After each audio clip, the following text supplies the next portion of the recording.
meus queridos, a palavra do Senhor em Mateus capítulo 19.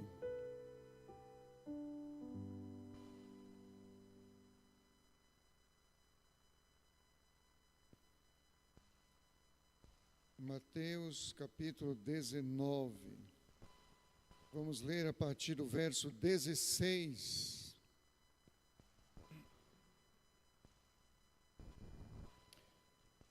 Mateus 19, 16, e eis que aproximando-se dele um jovem disse-lhe: Bom mestre, que bem farei para conseguir a vida eterna? E ele disse-lhe: Por que me chamas bom? Não há bom senão um só, que é Deus.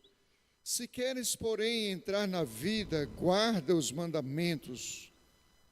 Disse-lhe ele: Quais? E Jesus disse: Não matarás, não cometerás adultério, não furtarás, não dirás falso testemunho. Honra teu pai e tua mãe, e amarás o teu próximo como a ti mesmo. Disse-lhe o jovem: Tudo isso tenho guardado desde a minha mocidade. Que me falta ainda? Disse-lhe Jesus: Se queres ser perfeito, vai, vende tudo o que tens, dá-o aos pobres e terás um tesouro no céu, e vem e segue-me. E o jovem, ouvindo essa palavra, retirou-se triste, porque possuía muitas propriedades. Disse então Jesus aos seus discípulos: Em verdade vos digo, que é difícil entrar um rico no reino dos céus. E outra vez vos digo que é mais fácil passar um camelo pelo fundo de uma agulha do que entrar um rico no reino de Deus. E os discípulos, ouvindo isso, admiraram-se muito, dizendo: Quem poderá, pois, salvar-se? E Jesus, olhando para eles, disse-lhes: Aos homens isso é impossível, mas a Deus tudo é possível.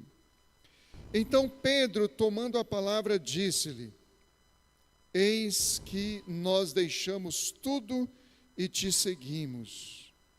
Que receberemos?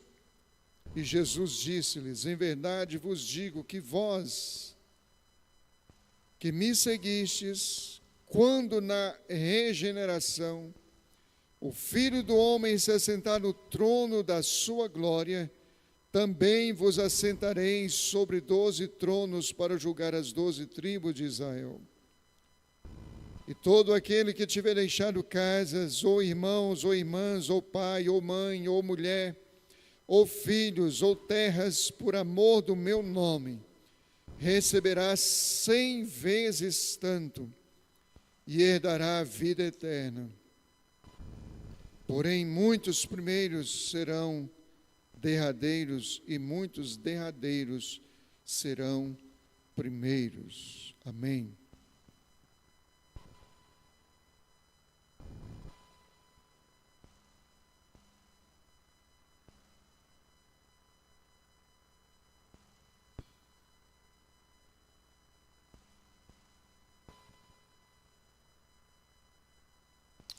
Meus queridos, nós estamos diante de um episódio que trata de um jovem em conflito existencial, assim como tantos hoje, assim como eu já vivi também na minha adolescência, sem saber responder a pergunta: de onde vim, o que estou fazendo aqui, para onde vou, qual o sentido da vida. Muitos vivem hoje, muitos jovens vivem hoje. A vida não tem sentido, não tem alvo, não tem objetivo, não sabem onde quer chegar e nem querem chegar em algum lugar. Vão levando a vida e tangendo como o vento vai levando. Alguns dizem: vou vivendo a vida como Deus quer. Está longe de ser como Deus quer. acabou se tornando um jargão, vou levando como Deus quer. Às vezes é como o diabo quer, mas ele diz, vou levando como Deus quer. Esse jovem aqui era um desses. Apesar de ter tudo na vida que pudesse respaldar uma vida boa, ele era um jovem em crise, com sérios problemas existenciais. E é dentro dessa situação dele que ele procura Jesus e faz uma pergunta: que bem farei para herdar a vida eterna? O que desencadeou essa conversa aqui foi essa pergunta: que bem farei para herdar a vida eterna? Ou seja, o negócio aqui não era nenhum outro senão vida eterna. O que incomodava esse jovem, o que talvez o tornasse insone, como essa mesma pergunta me tornou insone na minha adolescência, talvez essa pergunta tenha incomodado esse jovem por muito tempo, ao ponto de torná-lo insone também, de incomodá-lo muito, ao ponto de lhe roubar a paz, a alegria, como de fato roubou, e tirar-lhe o sono. Mas o negócio, eu vou enfatizar aqui nessa conversa, diz respeito à vida eterna. O assunto é vida eterna. Nós vamos falar de outras coisas aqui que o texto deixa transparecer claramente. Muitas outras lições das entrelinhas. Mas o negócio aqui chama-se vida eterna. É isso que eu gostaria que os irmãos estivessem entendendo de antemão, os que estão presentes, os que estão em casa, os que vão ver depois. O negócio aqui, vou repetir, é vida eterna. Que bem farei para herdar a vida eterna? Vamos, queridos, observar algumas coisas que representam verdadeiras lições para nós.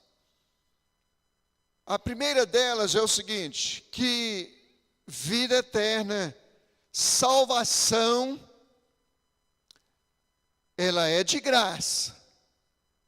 Ela é de graça. Nós não pagamos nada pela salvação. Pela graça sois salvos mediante a fé. E isso não vem de vós. É um presente de Deus. Não vem de obras, para que ninguém se glorie. A salvação, repito, ela é de graça. Porém,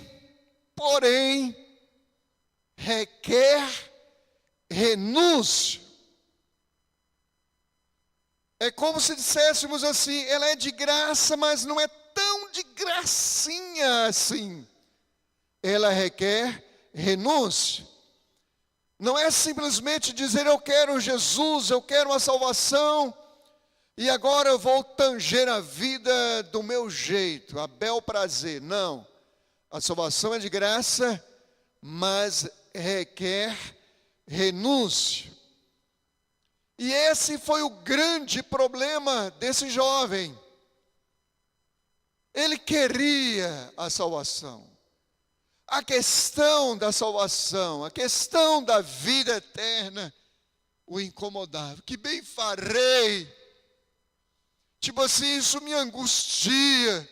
O que eu tenho de fazer para adquirir a vida eterna? Ele queria. Só que tem um detalhe: ele não queria abrir mão de nada. Ele queria a salvação de graça, mas de gracinha mesmo. algo que ele não precisasse fazer absolutamente nada e renunciar absolutamente nada. Eu quero a salvação, mas do meu jeito, do jeito que eu estou. E eu vou ao Senhor do jeito que eu estou, mas permanecer do jeito que eu estou. Jesus é onisciente, foi onisciente, era onisciente. Ele é onisciente até hoje, ou seja, ele sabe absolutamente tudo. E ele sabia do coração desse jovem. Ele conhecia o coração desse jovem. E então Jesus diz: olha, você guarda os mandamentos. Quais? E Jesus começou a declinar os mandamentos.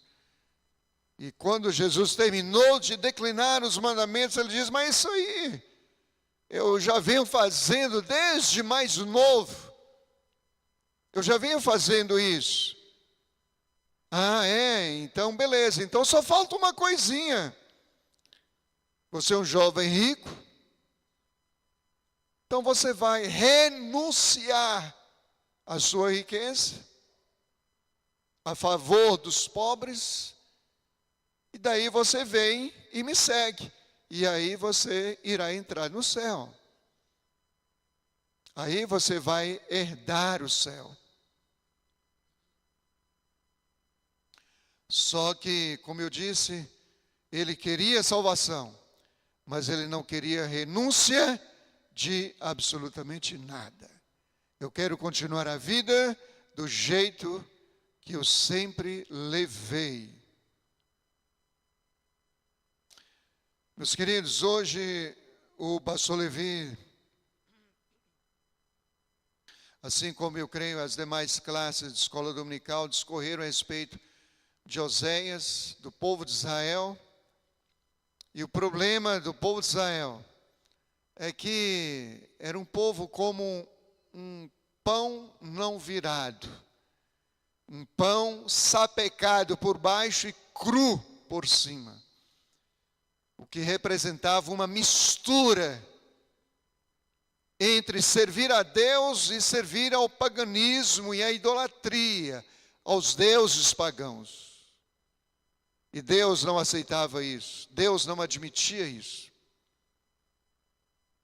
Não dá para digerir, não dá para se alimentar de um pão sapecado por um lado e cru por outro lado. Não tem sabor, não tem graça nenhuma. Tipo assim, Deus falando: eu não aceito essa mistura. Para a igreja, queridos, da Ásia Menor, a igreja morna, uma igreja que tentava conciliar o servir a Deus e o servir ao paganismo, Jesus diz: eu estou a ponto de vomitar vocês. Eu não consigo digerir vocês. Não consigo. Me dá ânsia de vômito. Não dá. Eu não tolero isso. Eu não admito isso. Eu não aceito isso. Ou me serve, ou serve o mundo. Ou é quente, ou é frio. Mas essa mornidão não dá. Meus queridos, Deus não brincou de enviar Jesus Cristo para morrer a nosso favor, porque Ele enviou Jesus Cristo, seu Filho, foi para morrer a nosso favor por causa do nosso pecado. Ele não aceita conciliar uma vida de adoração a Ele, de serviço a Ele, de dedicação a Ele, com uma vida de pecado, uma vida empurrando com a barriga, uma vida cristã mais ou menos, uma vida cristã conciliada de pecado, pé na igreja, pé no mundo, conciliando servir a Deus e servir ao mundo, servir a Deus e servir ao pecado. O Senhor não admite isso, ou é uma coisa ou é outra. Está na moda os artistas entregarem as suas vidas para Jesus. Mas se era cantor mundano, continua, porque era a minha profissão, é a minha profissão. Se era um artista mundano numa outra linha, continua, porque é a minha profissão. Se é uma mulher de vida fácil, entregou a vida para Jesus, continua a mesma coisa, porque é a minha profissão.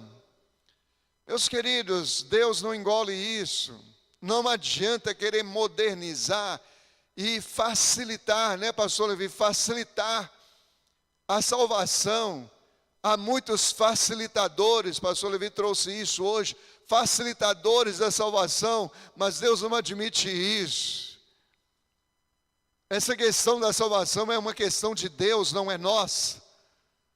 Não adianta pregador, por mais famoso que seja, por mais conhecedor que seja, por mais acima do medíocre que seja, ele não conseguirá fazer nenhuma intervenção nessa área, porque isso aí está nas economias de Deus e de Jesus e do Espírito. Deus como promotor da salvação, Jesus como instrumento da salvação, e o Espírito Santo como instrumento do convencimento do pecado, da justiça e do juízo. Essa é uma questão da Trindade, não é questão minha como pastor ou de qualquer um outro, como já disse. Por mais famoso ou conhecedor da teologia ou da Bíblia ou da história, seja o que for, ele não conseguirá facilitar absolutamente nada. Não há evangelho sem cruz. A cruz representa morte, morte para este mundo, morte do pecado. Não adianta conciliar. Repito, no primeiro tópico, a salvação é de graça, mas há um preço a ser pago, há uma renúncia a ser feita. Esse jovem não queria nada disso. Segundo lugar, queridos, a resposta de Jesus foi a resposta certa. A resposta certa. O problema é que ele não obedeceu. A obediência aos mandamentos não tem nada de errado. Os princípios estão todos inseridos lá. Não matarás, não adulterarás. Ah, mas isso aí são mandamentos do Velho Testamento. Nós estamos no período da graça. Sim, estamos. Significa que agora no período da graça eu posso matar? Eu posso adulterar? Pelo contrário, aquele que se irá contra o seu irmão já é assassino. Aquele que olhar para uma mulher com intenção impura no coração já adulterou. A coisa ficou mais complicada ainda, porque a questão está dentro do princípio e não do decreto específico da lei. O que foi anulado no Velho Testamento, no período da lei, foi o cerimonial da lei. Mas a moral da lei continua, os princípios continuam do mesmo jeito e ainda mais sérios do que hoje. Ele declinou tudo aquilo que o jovem deveria fazer, só que ele não fez. Ele até disse que estava em observância dos mandamentos desde mais novo ainda. Ele já era jovem, mas ele já observava desde mais novo ainda. Foi o que ele disse para Jesus. Só que tem um detalhe, queridos.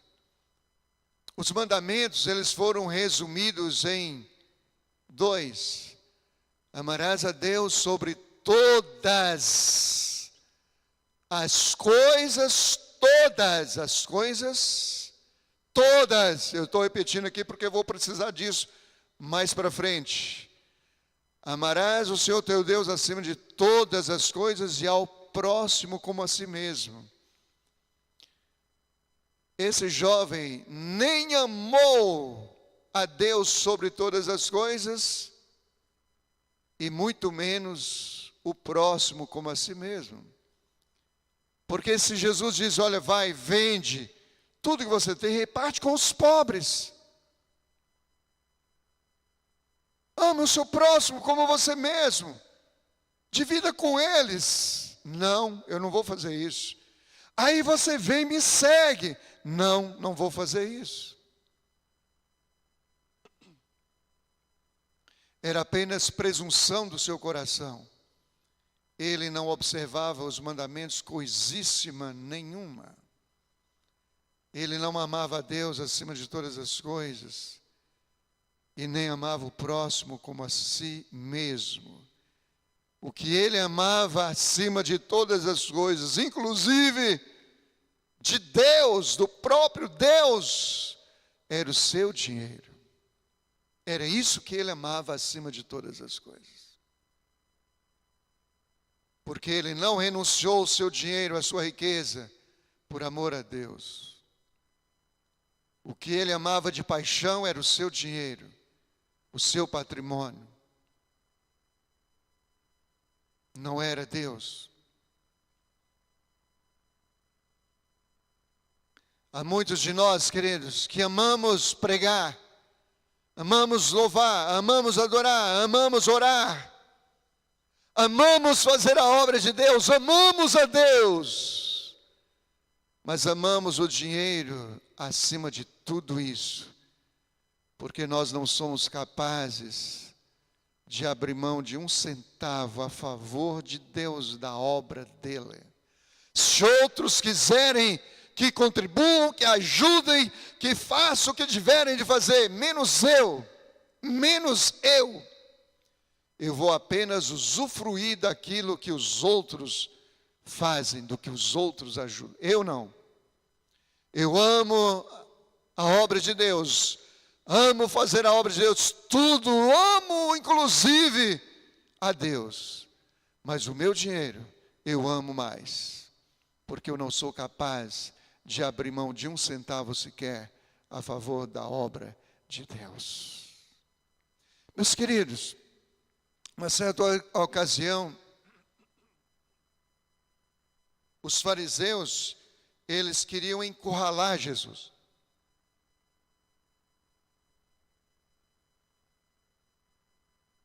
E perguntaram para Jesus: Jesus, é lícito pagar imposto? Jesus, me dê uma moeda aí. Deram uma moeda para ele. Ele olhou e viu a esfinge da moeda. E perguntou: de quem é essa esfinge? E eles responderam: é de César. É de César. Ele disse então: dê a César o que é de César, e dê a Deus o que é de Deus. Meus queridos, deixa eu fazer uma perguntinha para os irmãos. Sabe por que você dá a César o que é de César? E não adianta dizer, eu não dou. Você dá. E eu também. Nós damos a César o que é de César. Nós damos a Lula o que é de Lula, como representante da nação. Se fosse qualquer um outro presidente, eu diria do mesmo jeito, mas ele hoje é o nosso presidente. Nós damos a ele, nós damos a César, nós damos ao governo o que é do governo. Você vai comprar um carro e o carro custa 100 mil reais. Porque hoje não existe carro, por mais popular que seja, por menos de 100, 115, 120, 150 mil reais. Você pensa que o preço daquele carro é esse? Você pensa que é? O imposto, queridos, que nós pagamos num carro gira em torno de 35 a 45, quase 50%.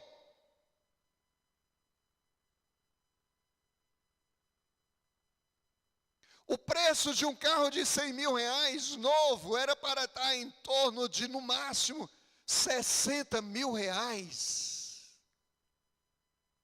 Mas você não chega lá e diz, você tem consciência disso, você sabe disso, eu sei disso. Eu não chego na concessionária, quanto é esse carro? 120 mil reais. Eu vou dar 70 mil reais e pronto, e vou levar o carro. Não vai levar. Porque o de César, você tem que dar a César. Você vai no mercado com 300 reais, você sai com a sacolinha de plástico na mão. Só isso, pelo preço exorbitante que estão as coisas. Por quê? Por que você não disse, não, o de César eu não vou dar? Vai ter que dar, vai ter que dar. E todos os dias dá. Todos os dias. Nós damos a César o que é de César. Agora eu vou fazer perguntas de novo. Por que nós damos a César o que é de César? E não temos opção. Por quê? A resposta é: porque somos obrigados a dar.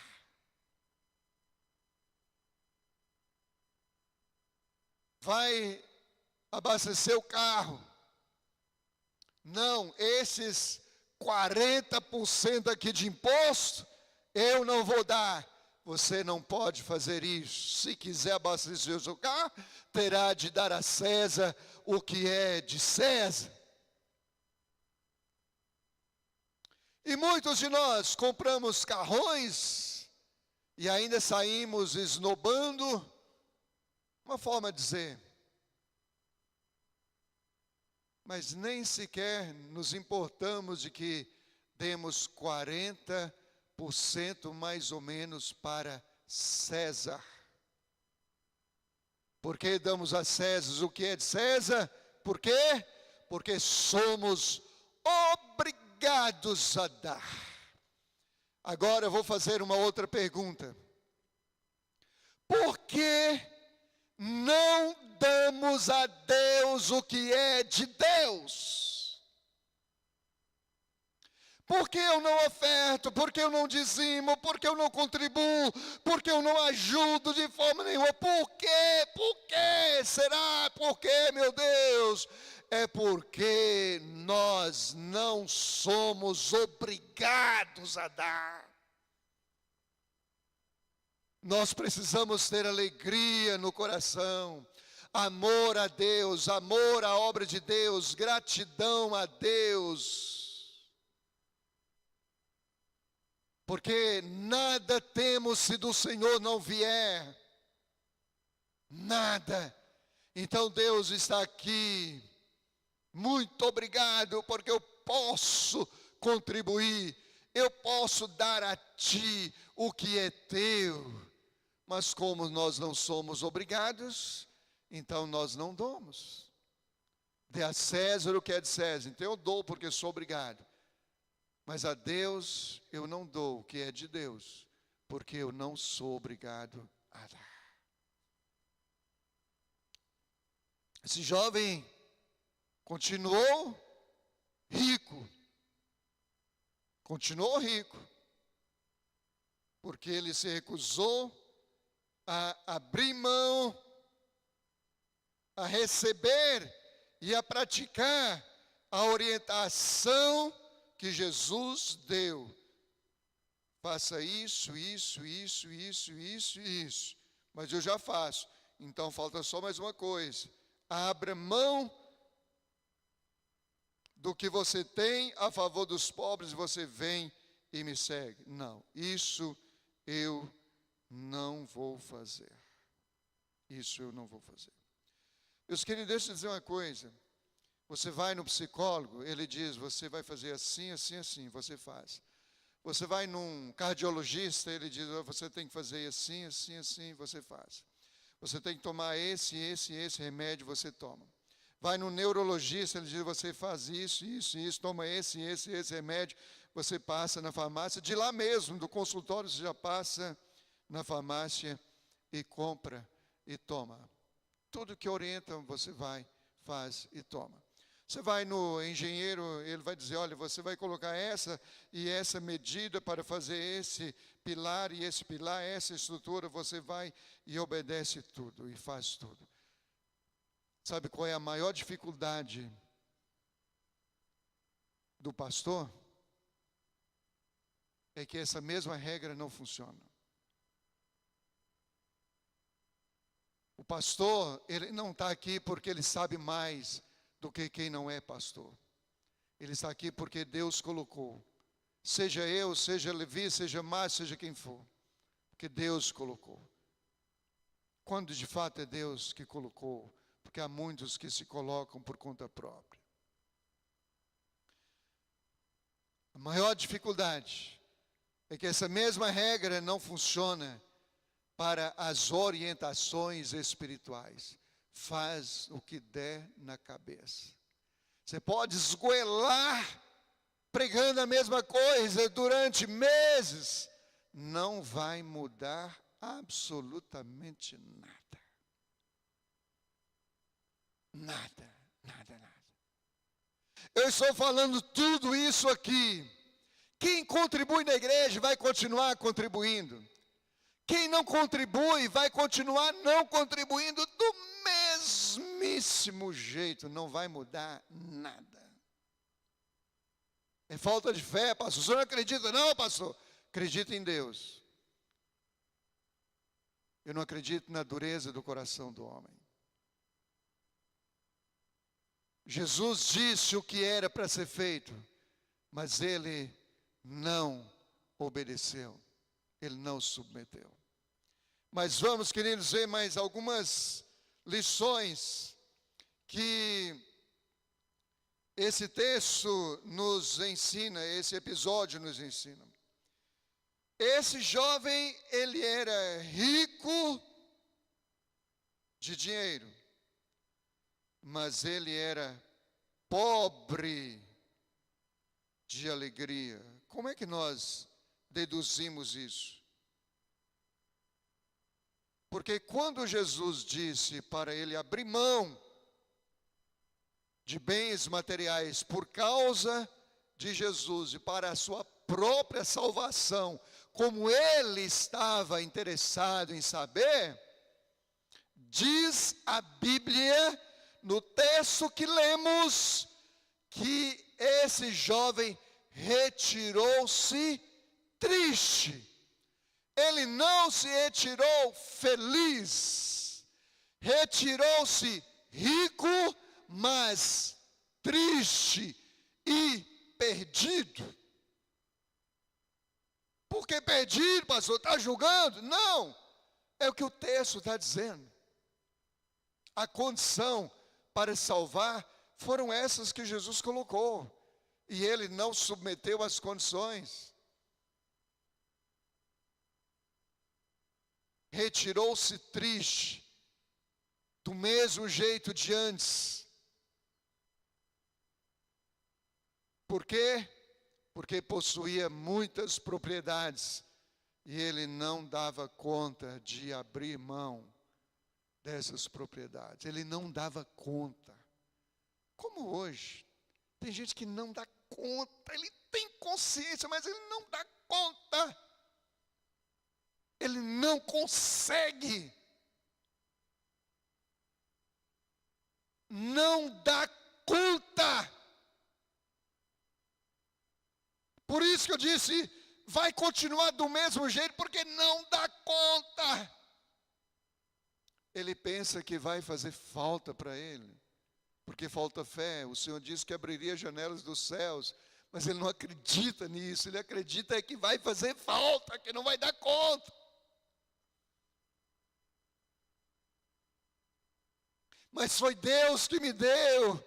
Eu digo, Deus, muito obrigado por esse emprego. Mas só na boca, mas eu não digo, Deus, está aqui o que é teu. Muito obrigado, porque eu não tenho nada se do Senhor não vier.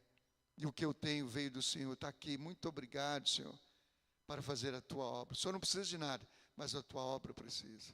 Não.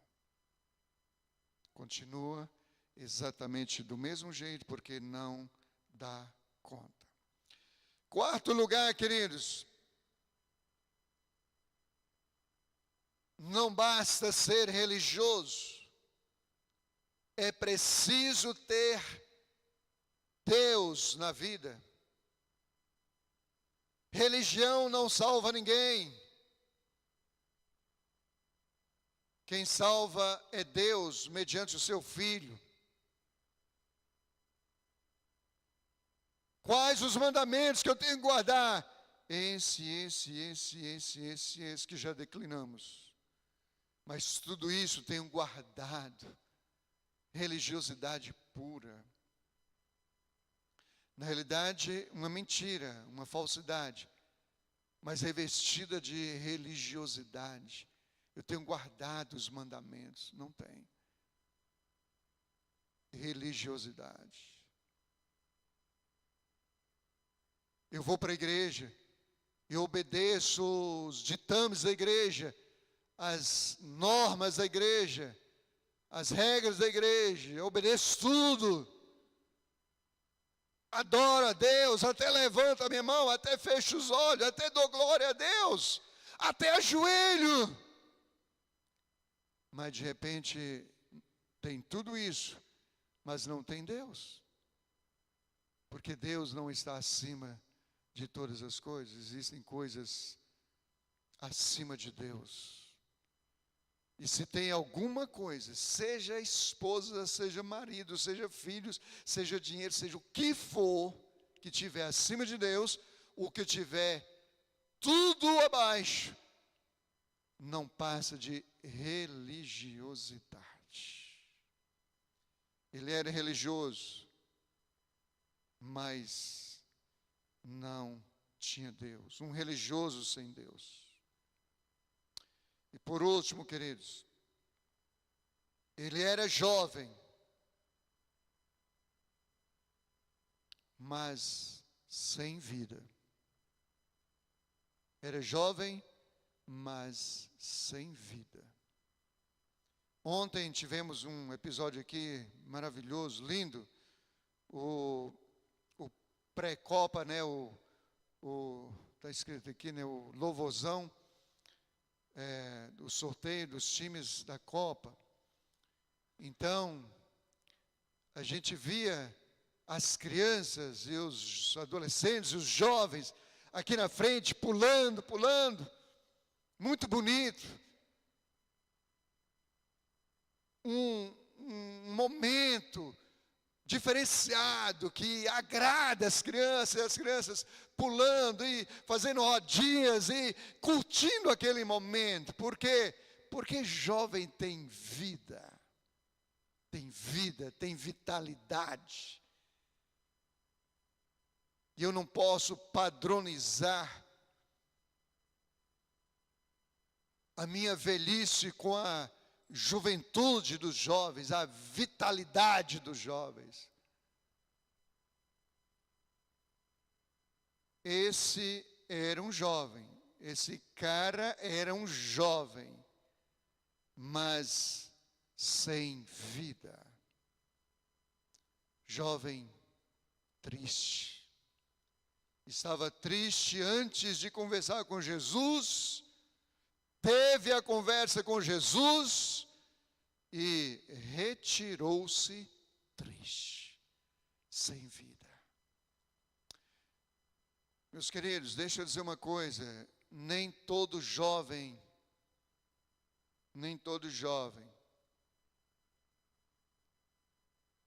que está nas festas, nas baladas, nas ruas, nos bares, nem todos eles, não obstante serem jovens, nem todos eles têm vida. Há muitos jovens sem objetivo, como disse na introdução, muitos jovens com crise de existência, sem sentido de vida. De onde vim? O que estou fazendo aqui? Qual o sentido da vida? Para onde vou? Não sabe responder as perguntas mais elementares da vida. Não tem sonhos, não tem projetos, não tem ideais, não sabe onde quer chegar. Pasmem, uma grande porcentagem deles, uma grande porcentagem deles tem como objetivo na vida, para não dizer que não tem nenhum objetivo, tem um objetivo na vida: morrer. Tem espírito suicida, querem morrer. Por que querem morrer? Exatamente porque a vida não tem sentido. São jovens, mas não têm vida. Tem saúde física, mas não tem vida. Tem força, são bombados, mas não tem vida. Olha o índice de jovens se matando, porque não tem vida, a vida não tem sentido. Meus queridos, e para encerrar,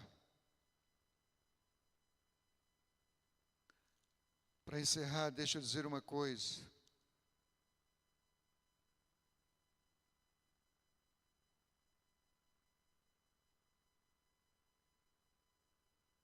O verso 29 diz: e todo aquele que tiver deixado casas, ou irmãos, ou irmãs, ou pai, ou mãe, ou esposa, ou filhos, ou terras, por amor do meu nome, receberá 100 vezes tanto, e herdará a vida eterna. O que Jesus está querendo nos ensinar aqui, queridos, nesse episódio? É que o que ele queria daquele jovem não era um centavo dele, nem um centavo. O que Jesus queria saber aqui era simplesmente onde é que estava o coração dele. Pelo contexto, se aquele jovem já era um fazendeiro rico,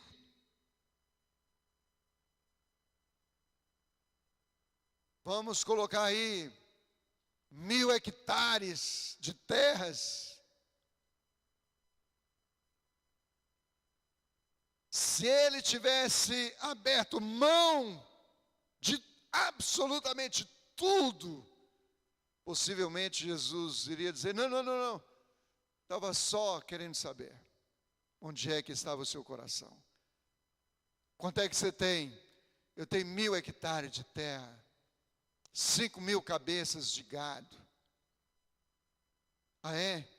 Então, multiplica isso aí por 100, é o que eu vou lhe dar, porque você está disposto a abrir mão de tudo para me seguir. Esse é o contexto. Jesus queria Isaac, queria matar Isaac, filho de Abraão? Não. Deus queria saber onde é que estava o coração de Abraão. Deus o levou até o último momento, até a hora de sacrificar o filho no altar. Não, Abraão, não faça isso. Não faça isso. Então, se você tem, Abraão, um filho gerado na sua velhice, agora você vai ter tantos filhos, Abraão, tantos filhos, que nem se compara a areia do mar, os grãos de areia do mar. Olha o que Deus disse para Abraão. Olha o que Deus fez com Abraão, na realidade. A partir de tudo aquilo que Abraão tinha de filhos. Deus quer saber onde é que está o nosso coração. Deus não está interessado em nos tornar pobres e miseráveis. Ele só quer saber onde é que está o nosso coração. E a Bíblia diz: se as vossas riquezas aumentam, não ponhais o coração nelas. Vamos ficar em pé, igreja, em nome de Jesus. O desejo do meu coração e o desejo do coração de Deus é que eu esteja completamente errado naquilo que eu disse. Que amanhã você vai continuar do mesmo jeito que está hoje. Não vai mudar nada. E vai continuar amando os bens materiais acima de Deus. Deus queira que eu esteja redondamente enganado. E que haja mudança em você e em mim. Que haja mudança em nós. E que verdadeiramente amemos a Deus acima de todas as coisas. Mas isso não é coisa minha. Isso é coisa do nosso coração agora. Agora é entre nós e Deus. É entre nós e Deus.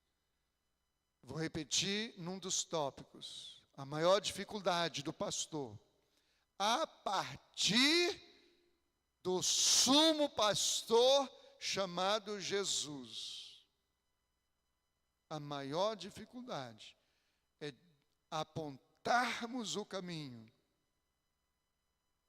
e as pessoas não seguirem por ele. Obedeça os mandamentos. Quais? Esse.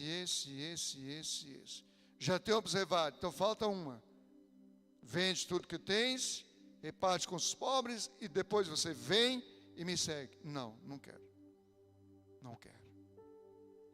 Essa é a sua orientação, Jesus? Isso é o que o Senhor me diz, mas eu não vou fazer.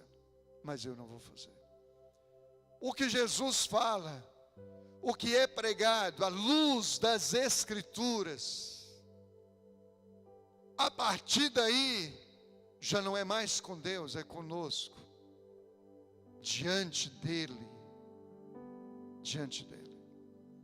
Vamos orar, igreja. Deus, nós oramos a Ti. E nós pedimos que a Tua palavra, que é a espada de dois gumes, penetre, Deus, fazendo separação entre o que é e o que não é nas nossas vidas, para que saibamos fazer distinção exata, reta, certa, do que devemos e do que não devemos fazer. Que bem farei para herdar a vida eterna? Deus querido, o Senhor nos ensina, o Senhor nos diz, o Senhor nos responde, na pessoa desse jovem rico.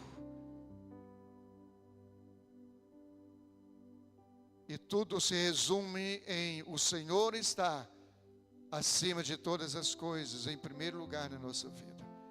É assim queremos adquirir a vida eterna. É assim. O Senhor acima de tudo. Imprima isso, Deus, no nosso coração.